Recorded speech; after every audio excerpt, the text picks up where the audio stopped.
The Red Sea, a vital artery of global commerce, shimmers under a scorching sun. This narrow waterway connecting the Mediterranean to the Indian Ocean is a lifeline for countless nations, facilitating the movement of goods, energy, and resources. Its strategic importance cannot be overstated, but, the azure waters and sun-drenched coastlines hide a growing tension, a palpable sense of dread. Beneath the surface of this serene facade lies a region simmering with geopolitical rivalries and unresolved conflicts. The calm waters mask a storm brewing just out of sight. Lurking beneath the surface like predators stalking their prey are two behemoths of the United States Navy, the USS Harry S. Truman and the USS Carl Vinson. These colossal vessels are not merely tools of war, they are symbols of power, precision, and dominance. These are not just ships, they are floating fortresses, bristling with enough firepower to level a small nation. Each carrier is a self-contained city, housing thousands of sailors, pilots, and support staff, all working in unison to project American strength.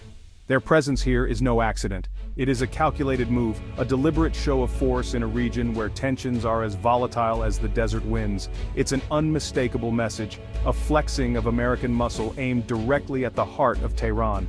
The carrier's deployment is a reminder that the United States remains a dominant player in the global arena, ready to act when its interests are threatened.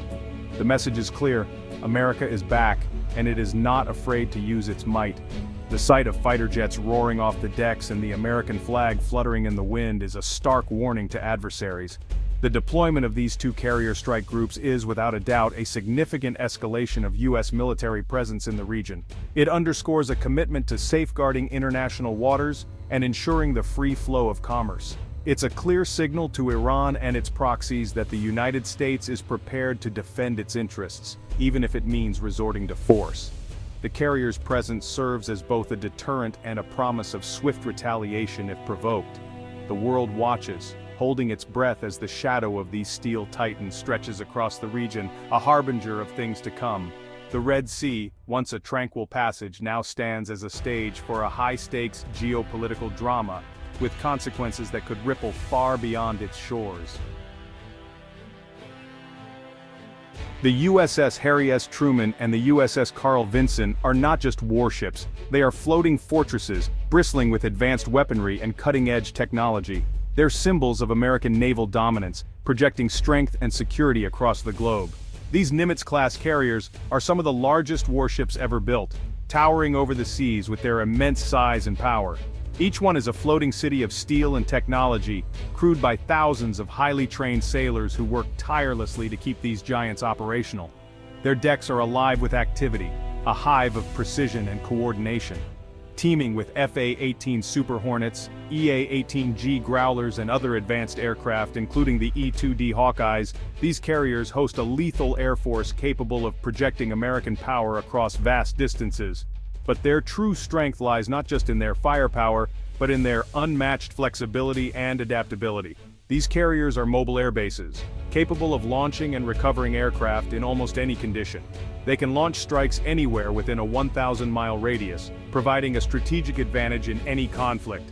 This capability gives the U.S. military unparalleled reach and responsiveness, ensuring they can respond to threats swiftly and decisively.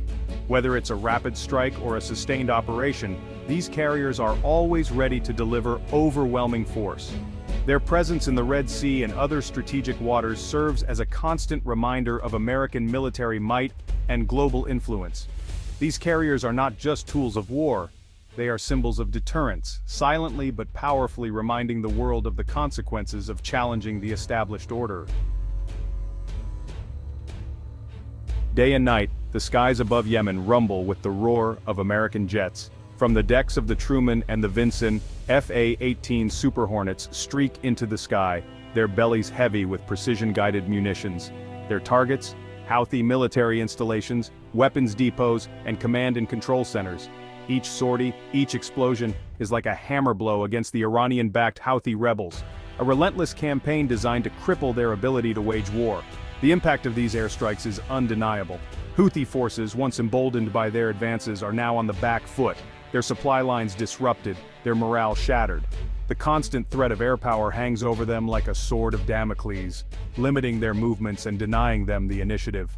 The message is clear: defiance comes at a heavy price. For years, Iran has exerted its influence in the region through proxies like the Houthis in Yemen.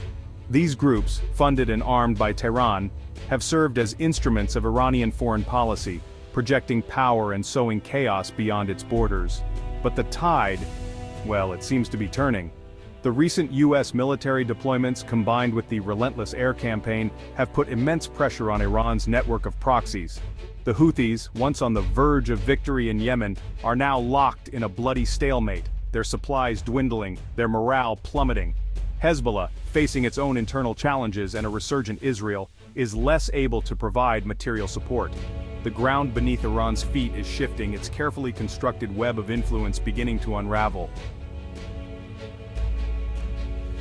Section 5, A New Dawn in the Desert. The shifting sands of Middle Eastern power have always been a reflection of the region's complex history and its ever-changing dynamics. You know, the Middle East has long been a region defined by volatility and uncertainty. From ancient empires to modern-day conflicts, it has been a stage for power struggles and shifting alliances. But the recent US military moves, coupled with the waning influence of Iran, suggest that a new chapter may be unfolding in the region's turbulent history. These developments hint at a recalibration of power, one that could redefine the region's future. With its renewed assertiveness, the United States is signaling its intent to remain the dominant military power in the region. This strategy, however, is not without its challenges, but the question remains, what will this new order look like? Will it be one of collaboration and progress, or will it deepen existing divisions? Will it lead to greater stability, or, well, will it simply sow the seeds for new conflicts? The stakes are high and the outcomes are far from certain. Will the United States be able to forge a new consensus among its allies in the region, or will old rivalries resurface? The region's history suggests that unity is often elusive, but the potential for change remains. The answers to these questions will determine the fate of the Middle East for years to come. As the world watches, the region stands at a crossroads, where every decision could shape its destiny. Section 6. Checkmate in the Strait, the high-stakes game of brinkmanship. The Strait of Hormuz, a narrow waterway through which a third of the world's oil flows, has long been a flashpoint in US-Iran relations. Iran has repeatedly threatened to close the strait in retaliation for US sanctions and military pressure. The presence of 2 US carrier strike groups in the region raises the stakes considerably. It's, well, a high-stakes game of chicken, with both sides aware that even a minor miscalculation could spiral into a catastrophic conflict. The world watches nervously, hoping that cooler heads will prevail. The future of the global economy may very well hinge on the outcome. Section 7. Echoes of Empires Past. Lessons learned and unlearned in the sands of time. The US military presence in the Middle East is a stark reminder of the long shadow of history. For centuries, great powers have vied for control of this strategically vital region, leaving a trail of conflict and instability in their wake. The United States, with its vast military might, is now the latest player on this ancient stage. But the question remains, will it be able to escape the fate of its predecessors? Will it fall into the same traps of overreach and hubris that have bedeviled past empires? Or perhaps will it chart a new course, one based on diplomacy, cooperation, and a true understanding of the region's complex dynamics? The answer, as always, lies shrouded in the mists of the future. Section 8. The Future Unwritten, a powder keg awaiting a spark. The Middle East stands at a crossroads. The old order is crumbling, but what will replace it remains unclear. The United States, with its overwhelming military power, may be able to shape the contours of this new order, but it cannot dictate its course.